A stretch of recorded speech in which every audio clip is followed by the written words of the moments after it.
welcome to Do the Talk podcast. Here at Do the Talk, we teach regular people just like you how to invest in real estate. My name is Ibrahim, and right to my right side, we have the one and only ACO property manager. His name is Ahmed Lawal. So today, Ahmed, how are you feeling? I'm feeling great. Thank you, Ibrahim. Awesome, awesome. I like that. We have a couple of weeks break off, and now we are back. Fully energetic. Yeah, you know. just like we used to say, guys.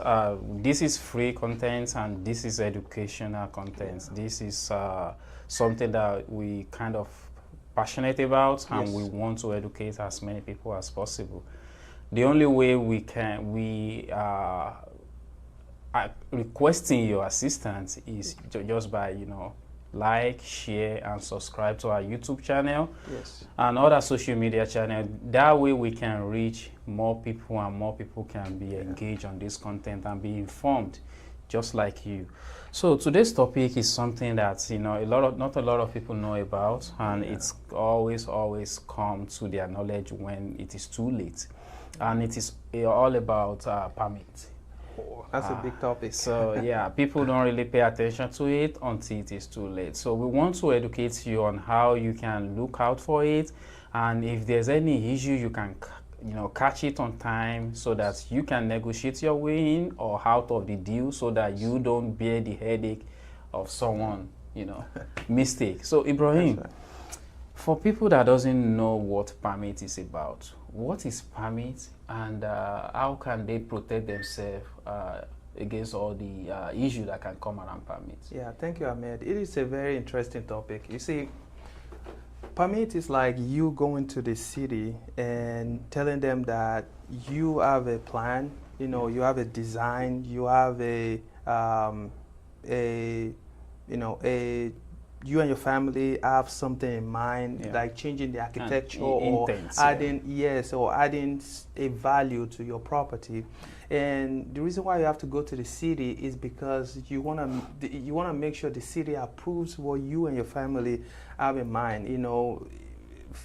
For example, let's say you want to add a room to your property because you have a very big house that has 3 bedrooms, but of course the house has a lot of space that you can use to create a room to make it 4 bedrooms because the family has grown larger, and that is understandable. So you want to go to the city, that way the city can officially monitor and inspect the addition of that room. And the good thing is, after going through that process, and if the city should approve it, now it will benefit you. Okay. So permit, essentially, in short summary, it's like you go to the city. Hey, city, this is what I want to do in my property, because you are changing the architecture of the house of that house. So the city has to approve that. Okay. Now, what is the implication? Of course, we know. I just said that, you go to the city, it's going to be beneficial. At the same time, we all have to know, on the buyer, the seller side, there are implications. Okay, so on this, I'll go through the seller side and I'll let you deal with the buyer side. So a seller has to go through the city to make sure the city is okay with that kind of addition. Yes. Okay. Now, let's say you go to the city and the house is approved or not. Okay, you can deal with that by appeal and all that. You can appeal, or you can go to court if you feel strongly that the city, maybe they violate the covenant in that area, or they are biased to you. Maybe you've seen someone done something like that, or if the ordinance in that location permit what you are trying to do, but the city rejected it, you can go to the court. Now, the implication of going through that process is making sure that you are fine, you are safe, and you don't run into trouble. Now, as a seller, if you don't go through that process, you are doing yourself more harm than good. Okay. Now, let's say an individual, a seller, he or she is not aware that he or she has to go through this process. And the person had a room to the house. Now the house is 4 bedrooms. Okay. first of all, when that person wants to sell the house, that person has to disclose that, hey, Mr. James, this house, as you can see, is 4 bedrooms right now. However, it was 3 bedrooms, and I did not get permit on this property. So technically, that person should announce that house as 3 bedrooms because the city has not approved the 4th room. So officially, it's 3 bedrooms. It's still 3 bedrooms. Okay. If the seller did not declare that that house is 3 officially, and they sell it as 4. Yes, the buyer has the right to sue that seller, which can be very it will be very costly for the seller because that person did not declare that the house is only 3 bedroom officially, because that person has overcharged the buyer. Because technically, we all know that in a good location, the same area, a 4 bedrooms home is more expensive than a 3 bedrooms. Because that addition itself is an upgrade to the property. So technically, the seller will make more money in most cases than selling it for 3 bedrooms. So if you look at it, it's like a fraud. Okay. If they do it right, it's not. But since they skip that permit, but you know, we'll let the lawyer talk about that if it's fraud or not. But it just looked like a fraud because you've done something without getting permit from the city, and you sold that property on for 4 bedrooms, even though it was still registered as 3 bedroom with the city. So anyway, the seller will be in trouble. Okay. Now, the next thing is that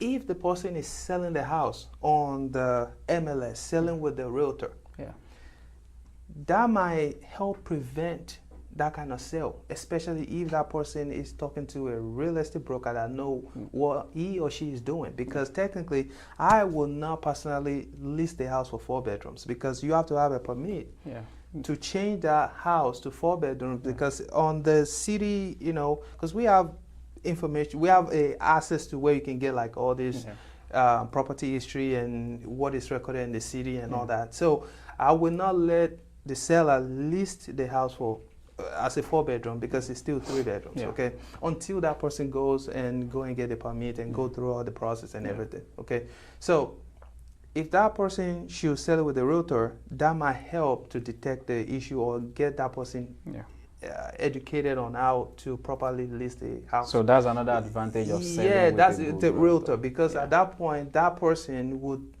educate the seller, because it will cost that seller way more than he or she will ever think of. And they can sell it at the price they want if they can just do the little due diligence. The due diligence by saying that, oh, this property is not, we didn't get a permit when we are doing this, and now, you know, they might, you know, if a house is done properly, even if you did not get a permit, if you go back to the city, the headache you face, it's not like it will be extra more than what it should be. No, as long as it's done properly, because when they come, they inspect it, they see that it's fine, you've done it right, it's still, they'll approve it. You pay, of course. They might give you a little penalty because you've already violated. Yes. But I've seen a lot of contractors, like they purposely start the job and they call the city, then the city will look at, oh, everything's fine, then, you know, they'll let it go. So, you know, in essence, no matter the situation right now, try to go to the city and make sure you get the permit so that you don't put yourself in a legal trouble. Okay, so now let's say you refuse to open up to the buyer. Okay, the buyer find out for, you know, maybe he or she has a very proactive real estate broker. It will actually reduce the value of your property because you have falsely indicated that your property is 4 bedrooms, but now the agent found out that it's just 3 bedrooms. Now the buyer will not be happy to pay that amount, of course. Because so it will reduce the value. Because it's a misrepresentation. Why would I pay for 4 bedrooms when it's officially 3? So that will reduce the value. In fact, that might make your house not sell for a while. Because if that buyer is a new buyer and one of those that really, they're very cautious and not want to get into any issue with the city, they'll stay out of your property. Like they won't even buy it. So it will cost you more than you think. You might as well just go to the city and try to, amend things. Okay. Now, another big one is appraisal issue.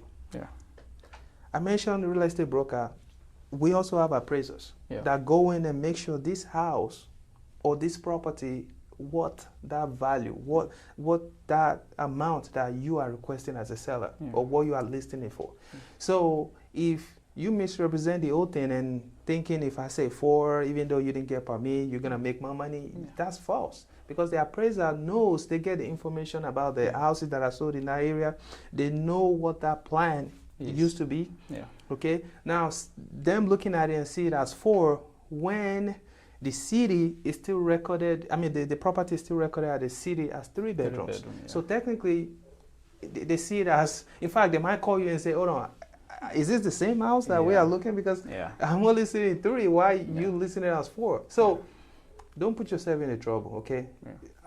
You want to sell your property. You want to get the max return, max capital gain or proceed that you can get. At the same time, you have to do the right thing so that you can be, get the proceed that actually meets your expectation. So make sure that you don't run into the trouble. Okay. So appraisal issue, which is the appraiser will detect that your house is in 4 bedrooms. So make sure you do the right thing. Now the last one is. This is the biggest one. You don't want to get fined by the city because the city they can actually punish you for doing that. Because they can actually tell you to pull down all the walls, the work you've done.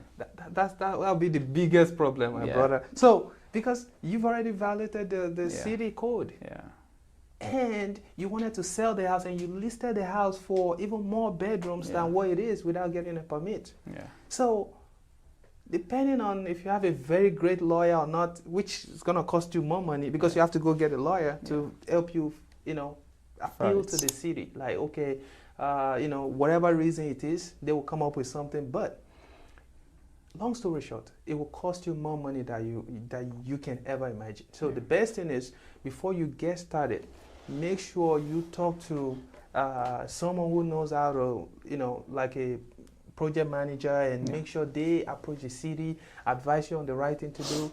Do not cut corners. Do not cut corners. Do not do a architectural modification without getting a permit from the city, because it's also a safety concern. There's a safety issue there where the city has to make sure that everything that is done, any modification, also fall in line of the environmental safety. Everyone is safe and not like because of your interest and affect the entire community. Of course, the HOA also may come after you. I mean, I know we are talking about the city right now, but the HOA has the power to come after you if they notice that you are violating the city code and the ordinance. Ahmed, I've talked about the seller. Of course, we know that the buyer, there's also an implication if the buyer should find out, or if they don't find out, what are the buyers need to focus on, or how can the buyer prevent themselves from running into this kind of issue?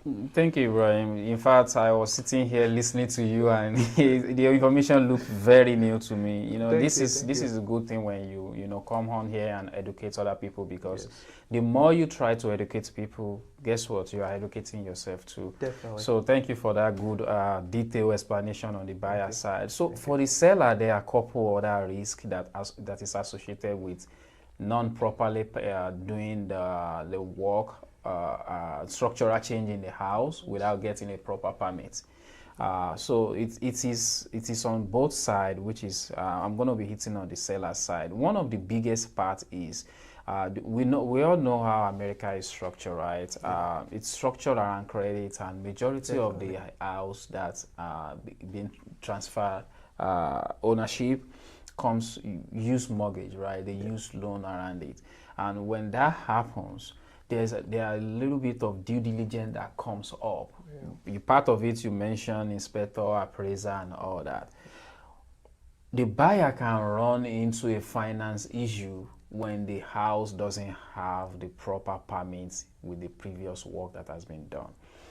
So just to be consistent, the example of 3-bedroom that you've been using. Yeah. So in a situation where I have a lot of open space in my house, the family is getting bigger, I have a 3-bedroom house, I need 4-bedroom. Instead of going out to buy a new house, now I want to add additional bedroom in the house to make it 4.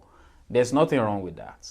In fact, people do it all the time. But what we are saying is do it the right way. But in a situation where you've done the work without proper permitting, then now, a couple of years down the line, you want to sell it, buyer can run into finance issue. Just like Ibrahim mentioned that you might struggle to sell the house because a lot of people don't want to buy it. Couple of the reasons why they don't want to buy it is because they will run into finance issue when the bank send the appraiser out. Now to value the house, evaluate the house, make sure the house have everything it said it should be in there, and the appraiser come in and see 4-bedroom. Everything they've been checking online to say 3-bedroom. It's kind of awkward. And they have to report. That is their job. Definitely. They have to report. Now, the bank doesn't have a problem with that. They might say, okay, give us the permits that you pull, because that is the terminology that you pull when you are doing the work. Now you can find the permit. So you do not only put yourself in a very delicate situation, you put your buyer in a delicate situation. If I am the buyer, I will just walk. I will just walk away. And if I don't, then I have to negotiate a lower price. So that is a very huge, part of the buyer side. They might lose out on the financing because bank will do their due diligence, and things might turn out that all the work you've done, you've not put the right permit, which is what it is, and bank will be like, we cannot go ahead with this. Because I doubt the bank will accept that. Because the value you are placing on the house is not actually what it was on paper. And that is one. The second one is the risk. Let's say everything goes smoothly and even the buyer or the bank doesn't catch it, or they just overlook it. Now, it comes on, do you do the job properly? That's another question. Because if you pull a permit, this is how the process works. The city will give you the right to do the work if they see that, okay, it is allowed in your neighborhood. Now, the second part is, once you finish the job, the city will come and inspect the work you've done. Electrical, structural, plumbing, everything you've done. Framing. Everything, they will come and inspect it to ensure that it meets the code. The city code.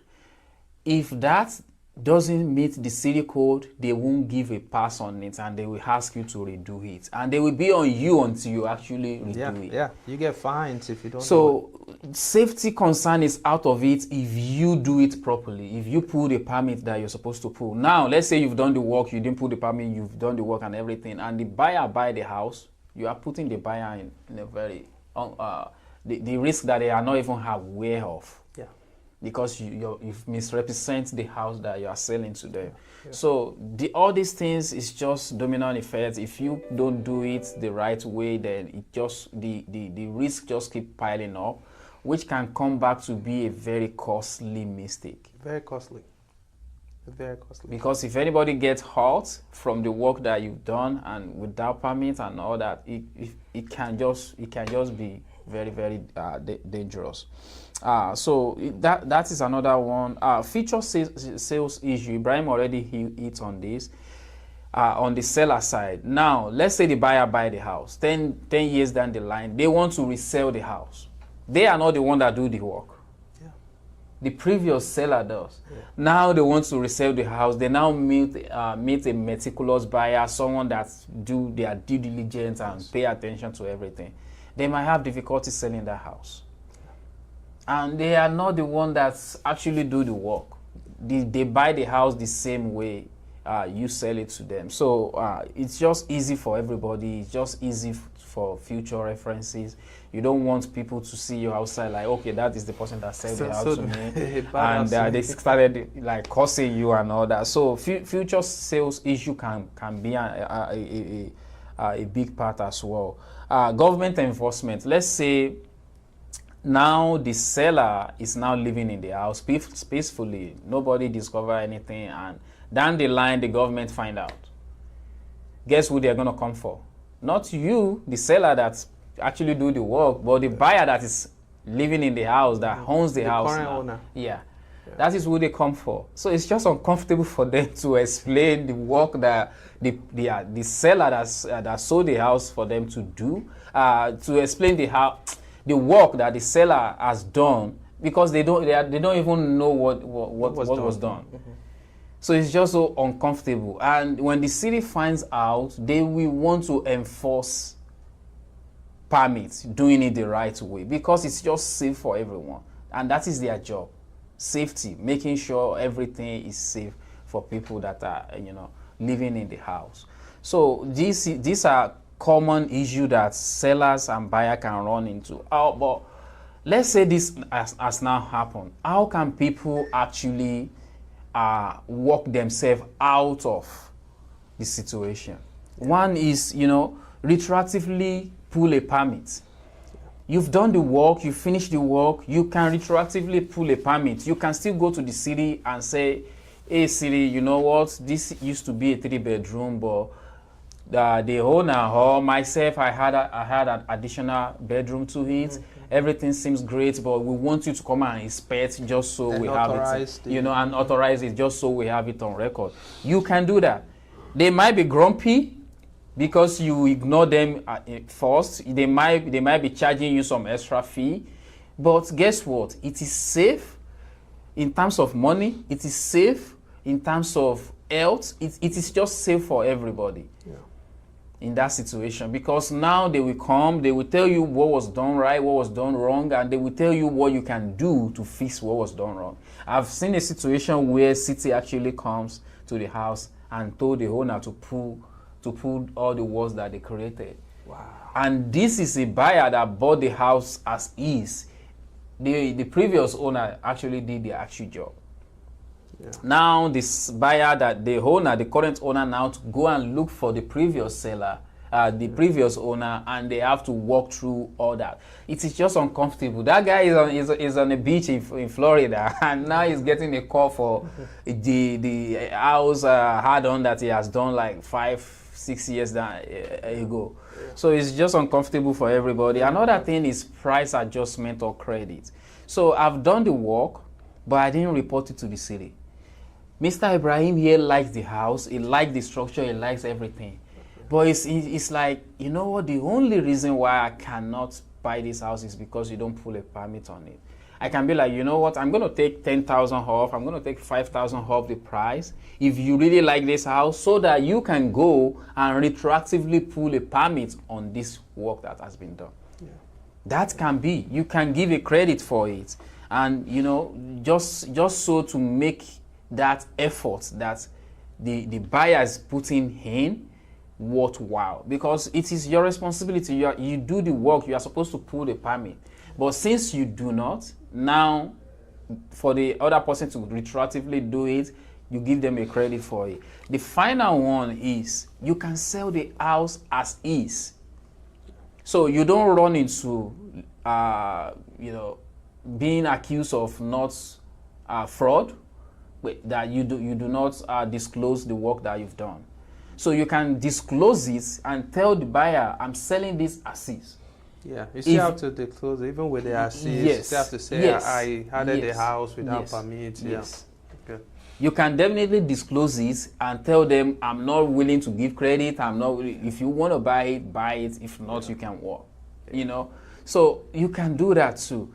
But the best thing for everyone is to pull a permit, just so this is, something that is on record, and it also helps the value of the house. It helps the house to maintain its value. Yeah. There's no reason to give any credit. There's no reason to reduce the price and all that. So, Ibrahim, that is buyer side and how people can actually correct the mistake of not pulling a permit. Is there any other thing that you want to add at this point? Yeah, I mean, you've done justice to the whole topic, especially at the buyer side. Yeah. So, I mean, on the seller side, like Ahmed said, if you have done it, we are not saying you can't sell it. You can sell it, especially if you find a cash buyer. Yeah. They might buy the house. However, you not disclosing to the buyer, even if it's cash, regardless, cash, loan, they can sue you because you did not tell them that that house does not have permit for the new bedroom that you added to the house, or even a whole bedroom that you added to the house. So because they will run into the problem in the future, but they can actually come after you and say, hey, the seller did not tell me that he or she got the permit. I mean, he or she did not get a permit. So you don't want to run into any legal problem. So the best thing to do is to declare. If you feel like you don't want to like fix it or anything, then you can say, I want to sell it as is, just like Ahmed, you know, as educated us on. So if you do it that way, everything is pure and clean, and everyone signs and you are good. So long story short, it's better to do the right thing at the right time because it goes beyond just you like, oh, I don't want to tell the city, I don't want to know. You have to think about all the implications. And you knowing now, and which we appreciate you watching this program, so you want to share with your friends, your family, you knowing now, your friend or potential or your coworker or anything, them knowing will help everyone to stay in line with the law, with the ordinance, with the code. That way, no one runs into this problem. So that would be it for me. Ahmed, do you want to? No, actually, I think we hit it on both sides, and you gave a good definition. We've talked about what people can do. Please, once again, you know, share this video, subscribe, and we will appreciate. We promise to keep coming back. Ibrahim, if people want to reach out to you, how can they do that? Oh yeah, so they want to go to ibrealtors.us. Just go to your Google phone, type ibrealtors.us. When you go there, you're gonna see our phone number, contact information like like WhatsApp, Facebook, Instagram, and all that. You can DM me, reach out to me, IB Realtors on Instagram, Facebook, TikTok. Just send me a message. Anything concerning real estate, I will take care of you. Absolutely. Ahmed, how can they reach out to you? Yeah, if you want to reach out to me, it's you can go on any social media. We are social media person. Instagram, TikTok, Facebook, YouTube, reach out and we will take care of you. aziopm.com is our website. aziopm, HAZIOPM.com is the website. And you can call 317-669-8366. That is our direct line. You'll be able to talk to, people directly. You can, ask your question and we'll be glad to, assist you further and as well as find you your next house to live in.